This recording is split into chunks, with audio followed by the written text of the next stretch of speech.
Welcome to our channel. నేను యజ్ఞమూర్తి. ఇప్పుడు మన ముందు మన అందరికీ ఇష్టరైనటువంటి ఎస్తర్ నూరోహా ఉన్నారు. మార్చి 15న ఆమె ప్రధాన పాత్ర పోషించినటువంటి మాయ అనే సినిమా మన ముందుకు రాబోతోంది. ఈ సందర్భంగా మాయ అంటే ఏమిటి, ఆమె కెరీర్ ఎలా సాగుతూ వచ్చింది, అలాగే కొన్ని మిగతా అంశాల గురించి ఏమంటారో ఆమె నోటి ద్వారా విందాం. నమస్తే. Hi Esther. ఎలా ఉన్నారు? బాగున్నానండి, మీరు ఎలా ఉన్నారు? ఫైన్. మొత్తానికి మాయ రాబోతుంది, మా ముందుకు రాబోతుంది. ఈ మాయతోటి ఎలా మాయ చేయబోతున్నారు ప్రేక్షకులు చెప్తారా? ఒక కొత్త సబ్జెక్ట్ అండి. ఆల్రెడీ తెలుసున్నట్టు నేను చిన్న రోల్ అయినా పెద్ద రోల్ అయినా ఎప్పుడు కొత్తగా ప్రయత్నం చేయాలని ప్రయత్నిస్తూ ఉంటాను. సో మాయ నాకు నచ్చింది ఏంటంటే, చూడడానికి హారర్గా కనిపిస్తుంటే కూడా horror is one of the factors. Fear అనేది ఫ్యాక్టర్ ఉంది, కానీ it is a fusion genre of horror, thriller and emotional content. So it has a very strong emotional content. అది నాకు చాలా నచ్చింది. ఊరికే అర్థం లేకుండా హారర్ ఉంటే కూడా ఆఫ్టర్ అ పాయింట్ బోర్ కొడుతుంది, అర్థం లేకుండా ఊరికే థ్రిల్లర్ ఉంటే కూడా బోర్ కొడుతుంది. బట్ ఏదో ఒక ఎమోషనల్ కంటెంట్ డ్రైవింగ్ ఫోర్స్ ఉంటే మాత్రమే దానికి ఒక మీనింగ్ ఉంటుంది. ఆ మీనింగ్ ఈ సినిమాకు ఉంది కాబట్టి నాకు అది టువర్డ్స్ ది ఎండ్ క్లైమాక్స్ చెప్పేసరికి ఎంత నచ్చిందంటే నేను ఇమీడియట్ గా పదండి మాయ చేద్దామని రెడీ అయిపోయాను. ట్రైలర్ వచ్చింది, ఆ ట్రైలర్ చూసినా కూడా చాలా ఇంటెన్స్ తోటి ఇంట్రిగ్యూయింగ్గా కూడా ఉంది. అది అందులో మీరు ఒక వైఫ్గా అట్లాగే ఒక మదర్గా కూడా కనిపించబోతున్నారని చెప్పేసి తెలుస్తుంది. సో దాంతోపాటు మీరు అన్నట్టు ఈ సైకలాజికల్ థ్రిల్లర్ అన్నారు కదా, ఈ జానర్ అనేది అంటే ఇదివరకు మీరు కొన్ని చేశారు సినిమాలు. ఈవెన్ మీ ఓన్ డైరెక్షన్లో చేసినటువంటి వ్యాకెంట్ హౌస్ కన్నడ ఫిలిం కూడా కొంచెం ఆ థ్రిల్లర్ జానర్కి సంబంధించిందే కదా. పర్టికులర్గా అంటే ఇది మీకు ఇష్టమైనటువంటి జానర్ అనుకోవచ్చా మేము? అలా ఏం లేదు. అంటే ఒక కథ షేప్ అప్ అయ్యేటప్పుడు ఎలా షేప్ అయ్యేది, చాలాసారి ఒక వన్ లైన్ మనకి మైండ్లో ఉంటుంది, ఇది చెప్పాలి, ఈ పాయింట్ చెప్పాలనేది ఉంటుంది, కానీ దాని షేప్ అనేది రాస్తూ రాస్తూ బిల్డ్ అవుతూ పోతుంది. Okay. So I know that. నేను కూడా రాసేటప్పుడు అలాగే అయింది. కాబట్టి ఈ అండర్లయింగ్ పాయింట్ ఉంది కదా, అది యాక్చువల్లీ చెప్పాల్సిన పాయింట్. బట్ అది చెప్పడానికి ఏ రకంలో చెప్తే బాగుంటుంది అనేది ఒక్కొక్కసారి నాట్ ఈవెన్ ద రైటర్ కూడా డిసైడ్ చేయరు. అది రాస్తూ రాస్తూ story decides for it self. ఇటు కథ వెళ్తే బాగుంటుంది, కథ అటు వెళ్తే బాగుంటుంది. సో కథనే ఒక్కొక్కసారి దాని డెస్టినీ సెలెక్ట్ చేస్తూ ఉంటుంది. సో నాకు పర్సనల్గా డిపెండింగ్ ఆన్ ఓవరాల్ ఫ్లేవర్, అది నాకు ఫైనల్గా ఏమవ్వాలంటే ఆ సినిమా ఏమి చెప్పడానికి సినిమా మొదలు పెట్టాను చూడండి, అది చెప్పగలగాలి. అది చెప్తే సినిమా సక్సెస్. సో ఏ సినిమా కూడా నేను జానర్ ఆల్సో, నాకు యాక్చువల్లీ పర్సనల్ గా హారర్ అంటే ఇష్టం కాదు నాకు. Because horror in it self is very, బాగా చేయాలని ఉంటే కాంప్లికేటెడ్ జానర్. అది కరెక్ట్ గా చేయాలి, అప్పుడు మాత్రమే పండుతుంది అది. లేదా అది చాలా డల్ అయిపోతుంది, ఓన్లీ అరుపులు రన్నింగ్ అయిపోతుంది అంతే, కానీ దానికి అర్థం లేకుండా పోతుంది. రిస్కీ జాబ్ యాక్చువల్గా. చేస్తే చాలా బాగా చేయాలి, లేకపోతే అది అట్టర్ నాన్ సెన్స్ అయిపోతుంది హారర్. సో నాకు హారర్ అనేది చాలా not so favourite genre. But when there is something to say other than just horror is a way, ఒక రూట్ లాగా వాడుకుంటూ ఒక కథని చెప్పడానికి వెళ్ళేసరికి ఆ సినిమాకి ఒక మీనింగ్ వచ్చేస్తుంది. సో ఈ సినిమా నేను వినేటప్పుడు కూడా ఫస్ట్ ఓన్లీ హారర్ అయితే వద్దేమో, ఏంటి ఇది అవసరం లేదు కదా, థ్రిల్లర్ కూడా వద్దు కదా, అలాగే ఉన్నా నేను. నాకు థ్రిల్లర్ అని చెప్పిన పెద్ద కిక్ రాదు unless there is something too much thrilling. Okay. But the last portion of this film brought meaning to everything. Thriller కి కూడా హారర్ కి కూడా మీనింగ్ తీసుకొచ్చింది ఎమోషనల్ థ్రెడ్ కాబట్టి. then I felt like doing so. ఏదో ఒక driving force ఉంటే మాత్రమే, ఊరికే థ్రిల్లర్ కదా అని కూడా నాకు నచ్చదు. నేను బుక్స్ చదివేటప్పుడు కూడా నేను ఫిక్షన్ ఎక్కువ నాకు నచ్చదు. It should be reality. నాకు రియాలిటీ చాలా ఇష్టం. సో రియాలిటీకి టచ్ లేకుండా ఊరికే థ్రిల్లింగ్ కదా అని చెప్పి ఏమేమో థ్రిల్లింగ్ అని రాస్తే నేను చదవడానికి కూడా బోర్ కొడుతుంది, నాకు చూడడానికి కూడా బోర్ కొడుతుంది. ఎందుకంటే మీలో ఒక రైటర్ ఉన్నారు. సో కాబట్టి ఇప్పుడు అంటే ఒక రైటరు ఒక డైరెక్టర్ ఉన్నారు కదా, మీరు ఒక సినిమా వేరే వాళ్ళ సినిమా చేసేటప్పుడు ఈ ఏదైతే ఈ ఉండయో మీలో ఈ యాంగిల్స్ ఏవైతే ఉన్నాయో అవి కూడా కొంచెం ఆలోచన చేస్తూ ఉంటాయా? డెఫినెట్లీ. అది అవి అంటే డైరెక్టర్ పాయింట్ ఆఫ్ వ్యూ కూడా చూస్తూ ఉంటారా దాన్ని? yes definitely. అంటే ఒకరు మీరు ఇది ఎలా చూపించాలనుకుంటున్నారు, ఇప్పుడు ఒక సీన్ చెప్తారు, సీన్ మాటలు చెప్పడానికి బాగుంటుంది, ఏమైనా చెప్పొచ్చు కదా, స్కై నుంచి ఎవరు దిగిపోతారు, కింద నుంచి వస్తారు, రావడానికి పెన్ను కావాలి, పేపర్ కావాలి, ఏదైనా రాయొచ్చు. కానీ రాసింది మీరు ఎలా డైరెక్షన్ లో ఎలా దాన్ని చూపించబోతున్నారు, ఎలా చూపించాలనుకుంటున్నారు అనేది నేను ఎప్పుడు ఆలోచిస్తాను, అడుగుతాను. సో వాళ్ళది చెప్పే దాన్ని బట్టి నాకు తెలుస్తుంది how much of an idea that person has.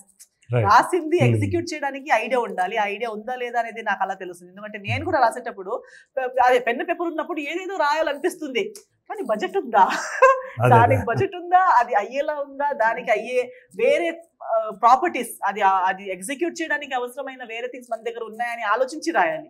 ఆ ఆలోచన ఉంటేనే ప్రాక్టికల్ డైరెక్టర్. లేదా మీరు ఏదో కావాల్సినంత రాసి ఇన్ని స్క్రిప్ట్స్ ఉన్నాయి, నా దగ్గర 500 స్క్రిప్ట్స్ ఉన్నాయని చెప్పి తిరిగే వాళ్ళు కూడా ఇండస్ట్రీలో చాలా మంది ఉన్నారు. ఆ స్క్రిప్ట్స్ ఎప్పుడు సినిమా అవ్వవు, ఎందుకంటే అది పాసిబిలిటీ లేదు. అలాంటి స్క్రిప్ట్స్ మీ దగ్గరకు వచ్చే అవునా? నేను వినేటప్పుడు ఇవన్నీ ఇండియాలో ఇంకా జరగలేదండి, ఎప్పుడు చేస్తారు ఇది అంటే, మేము చేస్తామండి. ఎలా చేస్తారండి మీరు? ఒక ప్రొడ్యూసర్ దొరికిన తర్వాత అయితే ప్రొడ్యూసర్ లేరు అయితే పోనీ లేదు, ప్రొడ్యూసర్ రారు కూడా. కథ చాలా బాగుంది కానీ ఇది సినిమా అవ్వదు, దీన్ని మీరు బుక్ చేసి రిలీజ్ చేయండి, చదవచ్చు కానీ ఇది సినిమా అవ్వదు అంటున్నాను. సో ఈ సినిమా మీద మీకు ఉన్నటువంటి నమ్మకం ఏంటి? అంటే మీకు ఒక ఆర్టిస్ట్గా మంచి ఒక వర్సటల్ క్యారెక్టర్ అనుకోవచ్చా, లేకపోతే నటిగా మిమ్మల్ని ప్రూవ్ చేసుకునే ఒక క్యారెక్టర్ అనుకోవచ్చా? ఎలా? ఎందుకంటే పోస్టర్లో చూసుకుంటే మీరే ప్రముఖంగా కనిపిస్తున్నారు కదా. కంప్లీట్లీ ఇంకా 100% అని నేను అనుకోవట్లేదు. But yes, to an extent it has explored another angle of me as an actor. Not completely exploited all my skills as an actor, but to an extent ఈ యాంగిల్ లో నాకు సినిమా రాలేదు. ఇది first time ఈ subject మీద సగం ఒక untouched portion of my acting abilities ఈ సినిమాలో సగం. అంటే సస్పెన్స్ కూడా ఉన్నట్టుంది కదా మీ క్యారెక్టర్. సస్పెన్స్ ఉంది అని ఒక కొత్త యాంగిల్ నన్ను చూపించిన విధానం గానీ, అంటే నార్మల్లీ అదే నా ఇమేజ్ ఈ మధ్య ఎలా అయిపోయిందంటే గ్లామరస్, ఆల్వేస్ గ్లామరస్ కనిపించాలి.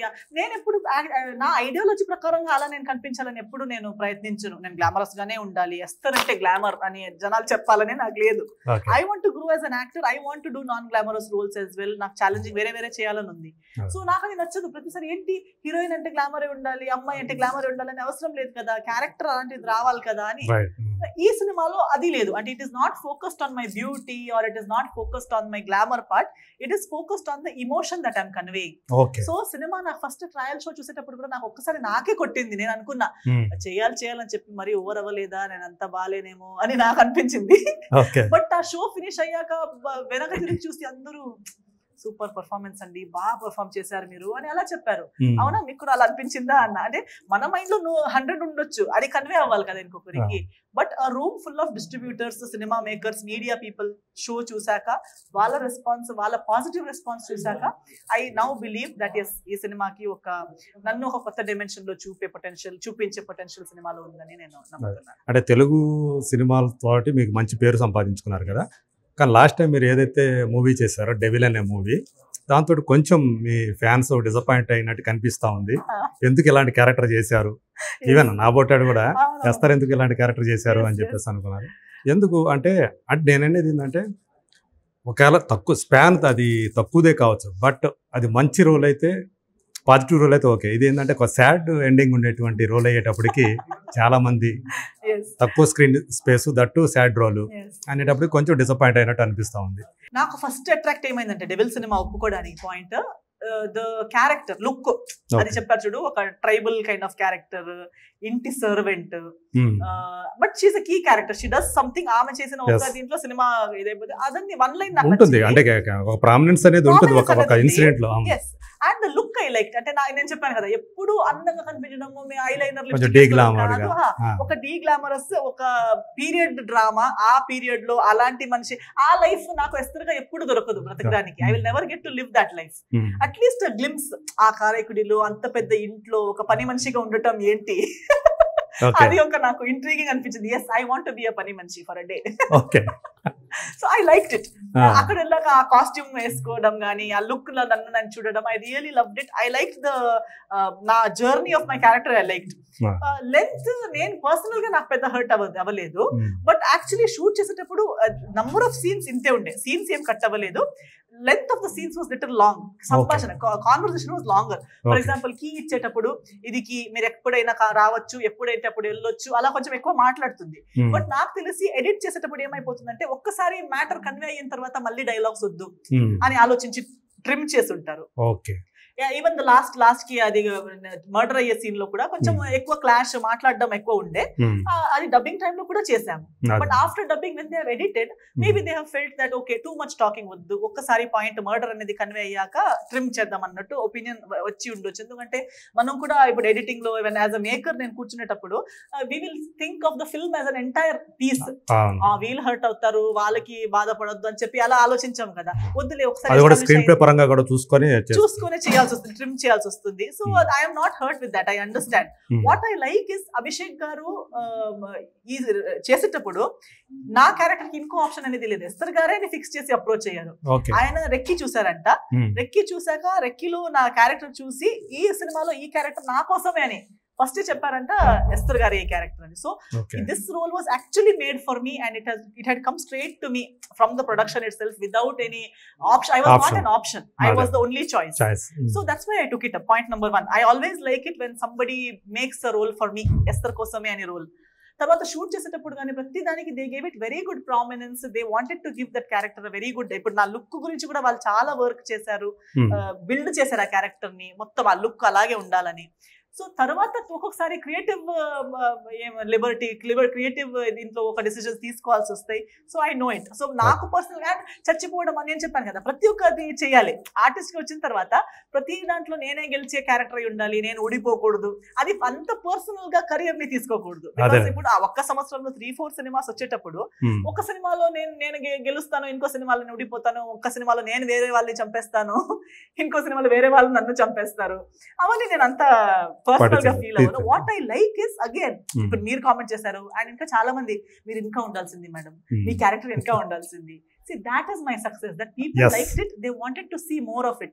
ఇప్పుడు ఎంతో మందికి మేకర్స్ కి నేను ఇంకో షేడ్ లో ఎలా కనిపిస్తాను అనే ఒక డెమో అయినా దొరికింది కదా, దే గాట్ టు సీ. ఇప్పుడు ఎస్తర్ గారిని కొందరికి ఆ టాలెంట్ ఎలా ఉందంటే నన్ను ఇలా చూసి 2-3 క్యారెక్టర్స్ లో నన్ను ఊహించుకునే కెపాసిటీ కొన్ని మేకర్స్ కి ఉంది.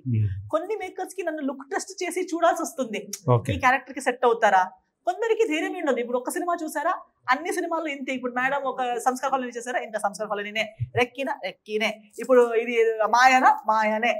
అలా కాకుండా ఇప్పుడు డెవిల్ చూసిన వాళ్ళకి ఓ లేదు ఇలాంటి ఒక రోల్ కూడా డిఫరెంట్ రోల్ కూడా తను చేయగలుగుతుంది. బిగ్గర్ ఇక నెక్స్ట్ టైం బిగ్గర్ లెంత్ లో చేయాలని ఉంటే కూడా they know how I look or how I can deliver that kind of performance also. So maybe whoever would have seen, ఎవరు నా గురించి నేను లిమిటెడ్ గా అనుకున్నారు వాళ్ళకి ఒక డెమో ఓకే ఎస్తర్ ఇది కూడా చేయగలుగుతుంది. నాకు కూడా పర్సనల్ గా self assurance that I can do something which is not stereotypical అనేది కూడా దాంట్లో కూడా నాకు ఇంట్రెస్టింగ్ అనిపించింది ఏంటంటే ఒకరోజు పని మనిషిగా కూడా చేశాను, ఇష్టం నాకు. ఎందుకని నాకు చేయాలని ఉంది. నేను ఇప్పుడు విక్రమ్ సినిమా చూసి నేను అన్ని ప్రతి ఇంటర్వ్యూలో చెప్తున్నాను, అది ఏజెంటీనా రోల్ చూస్తే నాకు అనిపిస్తుంది నేను కూడా పని మనిషి రోల్ చేయాలి, నాకు చేయాలి, నాకు కూడా అన్ని ఒక ఫార్మర్ రోల్ చేయాలి. ఎందుకు ఎప్పుడు కార్పొరేట్, ఇప్పుడు మనం ఈ లైఫ్ లో అది బ్రతకలేము. నేను ఇప్పుడు ఎస్తర్ గా పుట్టాను, ఎస్తర్ లైఫ్ బ్రతుకుతున్నాను. అప్పుడప్పుడు యాక్టర్ గా మనకున్న బెనిఫిట్ ఏంటంటే మనం ఒకే లైఫ్ టైమ్ లో చాలా లైఫ్ టైమ్స్ బ్రతకొచ్చు, వేరే లైఫ్స్ ని చూడొచ్చు. సో ఒక హౌస్ వైఫ్ క్యారెక్టర్ ఎలా ఉంటుంది, ఒక తెలంగాణ అమ్మాయి ఎలా ఉంటుంది, ఒక రాయలసీమ అమ్మాయి ఎలా ఉంటుంది. నేను లైఫ్ లో అక్కడ పుట్టి అలా పెరగలేను కానీ ఒక 30 days కి 20 days కి రాయలసీమ అమ్మాయిగా బ్రతకొచ్చు, ఒక 15 days కి తెలంగాణ అనంతపురం అమ్మాయి ఇలా బ్రతకొచ్చు. సో అది ఒక నాకు ఛాన్స్ దొరికేటప్పుడు ఎందుకు వదిలేయాలి. సో నాకు ఒక 10-15 days కారైకుడిలో పని మనిషిలో బ్రతికే అవకాశం దొరికింది, నేను తీసుకున్నాను. నాకు పని మనిషిలో బ్రతకాలి 15 days. And I thoroughly enjoyed it. And what I enjoy is the process. Film చూసేటప్పుడు it's the end product we are seeing, but in the process, the journey, the evolution, learning. DOP గారు సౌందరరాజన్ గారు ఆయన నుంచి నేర్చుకున్న things, అక్కడ ఇప్పుడు కళ్యాణ్ రామ్ గారితో పనిచేసే ఒక ఆపర్చునిటీ, నాకిన్న పెద్దవాళ్ళు నాకిన్న ఎక్స్పీరియన్స్డ్ యాక్టర్స్ తో పనిచేసే ఒక అవకాశం, అవన్నీ నేను I have observed, I have learned from that opportunity. That is also an added benefit for me. Nice. మీది మొన్న February 27న మీరు యాక్ట్ చేసినటువంటి భీమవరంలో 10 years కంప్లీట్ చేసుకున్నారు. అది మీరు కూడా హ్యాపీగా షేర్ చేసుకున్నారు. అంటే మీ ఫస్ట్ హిట్కి 10 years అయిందని చెప్పేసి, అందులో సునీల్ హీరో. సో సునీల్ గురించి చెప్పాలంటే ఏం చెప్తారు? ఎందుకంటే తను ఫస్ట్ కమెడియన్గా స్టార్ట్ చేశాడు, తర్వాత హీరో అయ్యాడు, ఇప్పుడు విలన్గా చేస్తున్నాడు, క్యారెక్టర్ ఆర్టిస్ట్గా చేస్తున్నాడు. సో సునీల్ గురించి చెప్పాలంటే ఏం చెప్తారు? అతని career evolution of his career గురించి చెప్పాలంటే చెప్తారు. I think they are all inspiration to us. I feel so happy that మనం చూడండి కలిసి పనిచేసిన వాళ్ళందరూ మన జర్నీస్ ఆల్మోస్ట్ ఒకేలా ఉన్నాయి. And I like it because నేను వచ్చేటప్పుడు కూడా ఆయన నాకు సీనియర్ కదా, he's a senior artist, he has already proved himself. నా ఆల్రెడీ కలిసేటప్పుడు టాప్ హీరో కామెడియన్ గా ఉండి ఆల్రెడీ హీరోగా కూడా సగం చాలా డిమాండ్ ఉన్నటువంటి కామెడీ హీరోగా ఉన్నాడు. తర్వాత హీరో కూడా. సో ఆ స్టేజ్ లో తను ఆ స్థాయిలో ఉన్నప్పుడు నేను జస్ట్ బిగినర్ ని అప్పుడు పరిచయం అయ్యేటప్పుడు కూడా he has shared so many of his experiences with me which I still refer to. ఆయన చెప్పేవారు ఎప్పుడు కూడా అది క్యారెక్టర్ ఇదని ఉండదండి. ఇప్పుడు కామెడియన్ కూడా స్టార్ కామెడియన్ అవ్వచ్చు కదా. సో స్టార్ అనేది స్టార్డమ్, ఫేమ్, సక్సెస్ అనేది ఏ స్థాయిలో ఉంటే కూడా మనం చెయ్యొచ్చు, కానీ మనలో అది ఉండాలి.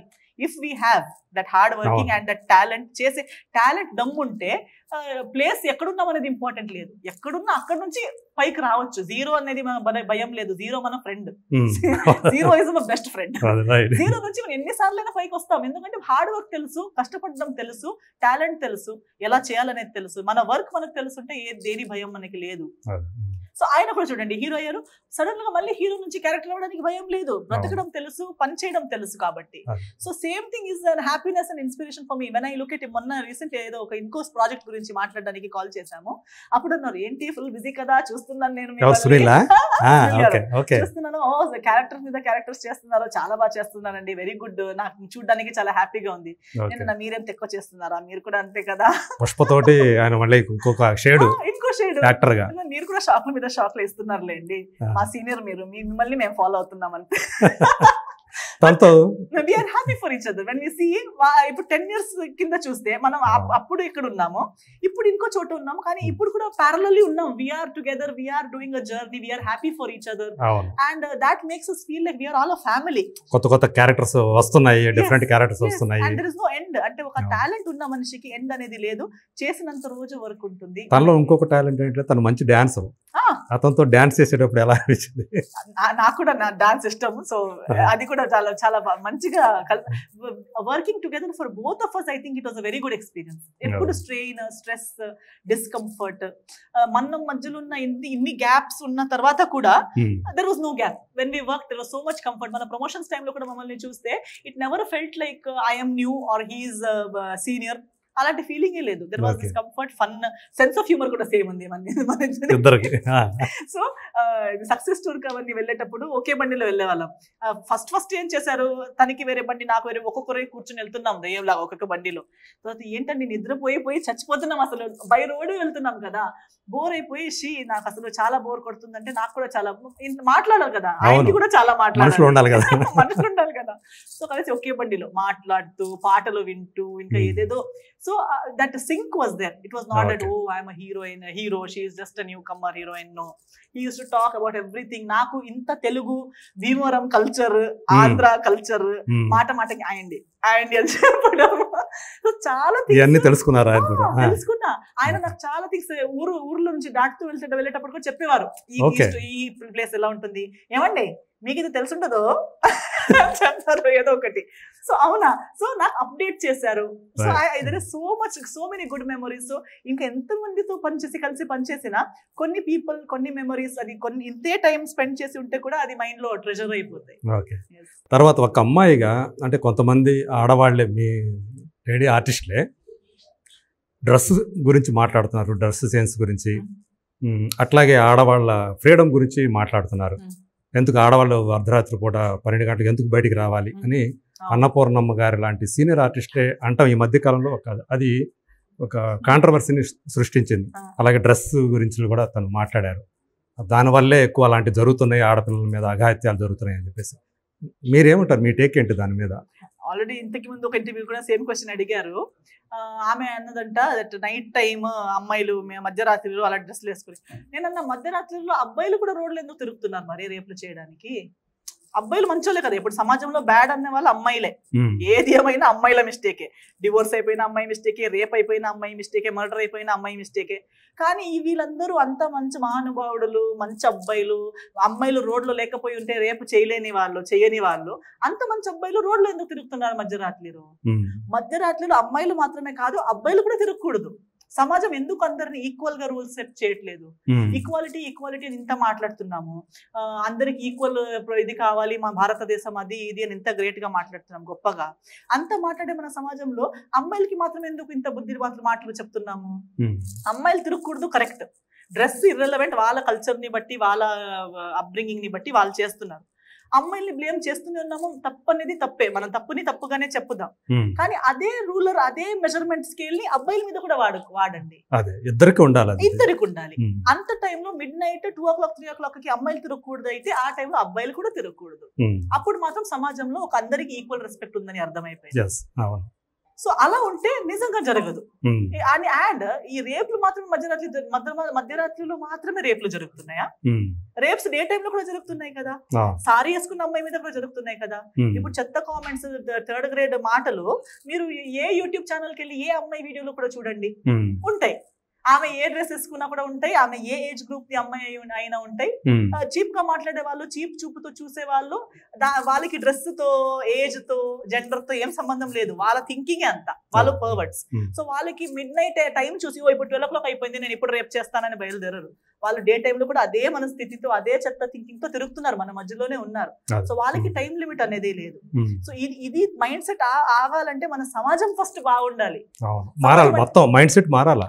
ఆ మైండ్ సెట్ స్టార్ట్ అయింది మళ్ళీ అమ్మాయిల నుంచే. ఇప్పుడు మీరు అన్నారు ఒక సీనియర్ ఆర్టిస్ట్ ఇలా చెప్పారని మీరు చెప్పారు. సో ఒక సీనియర్ ఆర్టిస్ట్ అంటే మన గ్రాండ్ మదర్ ఏజ్ లో ఉన్న అమ్మాయిలు నేను ఇప్పుడు చెప్పే అంత థాట్ ప్రాసెస్ ని పెట్టుకుని ఉంటుంటే వాళ్ళ ఇంట్లో ఉన్న అబ్బాయిలు కూడా ఒక మంచి థాట్ తో పెరిగేవాళ్ళు. ఇంట్లోనే ఏమవుతుందంటే అమ్మాయిలకి రే నువ్వు అలా కూర్చోద్దు, అబ్బాయిల ముందే బ్రదర్ అండ్ సిస్టర్ ఉంటే సిస్టర్ కి ఒక్కలా చెప్తారు, బ్రదర్ కి ఒక్కలా చెప్తారు. అమ్మాయి వెళ్ళి వంట చేయాలి, క్లీనింగ్ చేయాలి, డ్రెస్ అలా చేసుకోవాలి, ఇలా వేసుకోవాలి, టైంకి ఇంటికి రావాలి. వాడబ్బాయి కదా ఏదైనా చేస్తే బ్రతుకుతాడు, నీకెందుకు?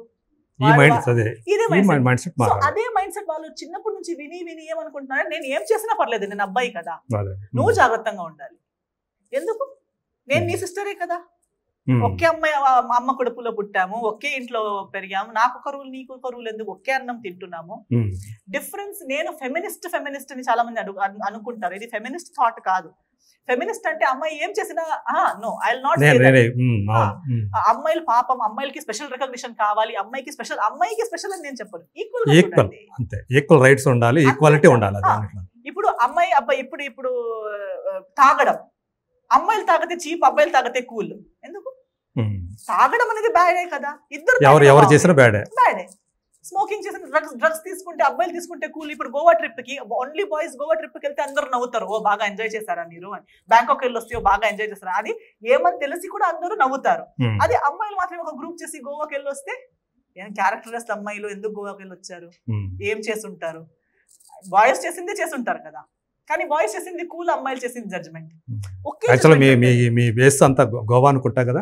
గోవాలో నేను చాలా చూస్తుంటాను. నేను ఎయిర్పోర్ట్ కి వెళ్ళేటప్పుడు కూడా, గోవా నుంచి ట్రావెల్ చేసేటప్పుడు నేను ఒక్క ఆమెనే పని మీద వెళ్లే మనిషి అయి ఉంటాను. మిగతా వాళ్ళందరూ నాకు వినిపిస్తారు, నాకు అన్ని లాంగ్వేజెస్ అర్థం అవుతాయి కాబట్టి. కొందరు కన్నడలో మాట్లాడుతూనే ఉంటారు ఫోన్ లో. నేను ఇంట్లో చెప్పకుండా వచ్చాను, మమ్మీ డాడీకి నేను బెంగళూరులో ఉన్నానని తెలుసు, నేను ఇప్పుడు గోవాకి వచ్చానని తెలీదు. అప్పుడు వాళ్ళు కూల్ గా కామెడీగా మాట్లాడుతున్నారు, కానీ నా మైండ్కి ఏమొస్తుందంటే, ఇప్పుడు వీళ్ళ పేరెంట్స్ కి వీళ్ళు బెంగళూరులో చదువుతున్నారని తెలుసు, వీళ్ళు బెంగళూరులో ఉన్నారనే చెప్పి ఒక వీకెండ్ కోసం ఫ్రెండ్స్ తో గోవా వచ్చారు. ఫ్యామిలీకి అబద్ధం, కాలేజ్ లో అబద్ధం, ఇక్కడ ఉన్నారనే డాక్యుమెంటేషనే లేదు. ఒకవేళ గోవాలో ఏదైనా జరిగితే వీళ్ళని వెతకడానికి బేసే లేదు. అలా ఉండకూడదు కదా, అలా తప్పు ఇంట్లో అబద్ధం చెప్పి రాకూడదు కదా, అలా చేయకూడదు. మిస్సింగ్ అయిపోతే వీళ్ళ ఐడీస్ వీళ్ళు ఎవరని గోవాలో ఎవరికి తెలియదు, ఎందుకంటే ఫేక్ ఐడీస్ తో అబద్ధం చెప్పి ఎలాగో వచ్చి ఉంటారు. అక్కడ ఇంట్లో వాళ్ళకి వీళ్ళు బెంగళూరులో ఉన్నారని తెలుసు, గోవాకి వచ్చారనే మాట కూడా తెలియదు. సో ఇలాంటి క్రైమ్స్ ఎందుకు జరుగుతున్నాయి? ఇప్పుడు ఇదంతా నేను ఆలోచించింది. లాస్ట్ కి నేను అడిగేది, వీళ్ళందరూ ఇలా ఎందుకు అయిపోయారు, ఎందుకు వీళ్ళకి అబద్ధం చెప్పి రావాల్సి వస్తుంది? అప్బ్రింగింగ్ అంటే సప్రెస్డ్, ఒక ఓపెన్ గా పేరెంట్స్ తో ఓపెన్ గా చెప్పే ధైర్యం లేదు. ఇప్పుడు అమ్మ నాన్న అబ్బాయికి వెళ్ళురా అని చెప్తారు, అమ్మాయిలకి వద్దని చెప్తారు. కానీ బ్రదర్ వెళ్ళేటప్పుడు సిస్టర్ కి కూడా అనిపిస్తుంది కదా, వాడు ఫుల్ ఎంజాయ్ చేస్తాడేమో, ఆ క్యూరియాసిటీ అనేది ప్రతి ఒక్కరికి ఉంటుంది. సో వాళ్ళు ఎంజాయ్ చేస్తారు, నాకు కూడా చేయాలనే కోరిక వస్తుంది. ఇప్పుడు అన్ని ఓపెన్ గా బ్రదర్ అండ్ సిస్టర్ కి కూడా కలిసి ఫ్రెండ్స్ గ్రూప్ తో వెళ్ళి రావచ్చు, ఆ మైండ్ సెట్ ఉంటే. కానీ నేను నీతో వస్తానంటే పోయే, నువ్వు ఆ అమ్మాయి కదా నాతో రాకు అంటారు. సో ఆమె ఎలా వెళ్ళాలి? ఆమె కోరికలకి, ఆమె క్యూరియాసిటీకి, కోరికలకి చెత్త కోరికలే ఉండాలని లేదు కదా. అవును, ఒక చైల్డ్ మైండ్, ఒక టీనేజ్ కి వెళ్ళేటప్పుడు, ఒక 20s అయ్యేటప్పుడు, ఫస్ట్ టైం కాలేజ్ కి వెళ్తారు, లోకాన్ని ఒక ఎక్సైట్మెంట్ ఉంటుంది. నేను కూడా ఒక బయట లోకం చూడాలని ఒక కోరిక ఉంటుంది. అవును. ఆ ఎక్సైట్మెంట్ బయలుదేరుతారు, కానీ వాళ్ళకి కంప్లీట్ గా నాలెడ్జ్ తెలివి కూడా లేదు కదా. ఉమ్. అలాంటి మైండ్ సెట్ లో ఇలాంటి క్రైమ్స్ జరుగుతాయి. సో ఇది జస్ట్ ఒక పొట్టి డ్రెస్ వేసుకోవడం వల్ల లేదా నైట్ తిరగడం వల్ల ఒక్క ఫ్యాక్టర్ కాదు, ఇది ఒక చాలా ఉంటుంది. సమాజం, ఒక రౌండ్, ఒక సర్కిల్, ఒక ఈకో సిస్టమ్. అవును. అవన్నీ మొత్తం ఒక ఈకో సిస్టమ్ రిపేర్ చేయకుండా ఓన్లీ డ్రెస్లు వేసుకుని తిరిగేది ఆపేస్తే ఇవన్నీ ఆగదు. Right. మనం ఫస్ట్ మన చెత్త థింకింగ్, మన అప్బ్రింగింగ్ మార్చేయాలి.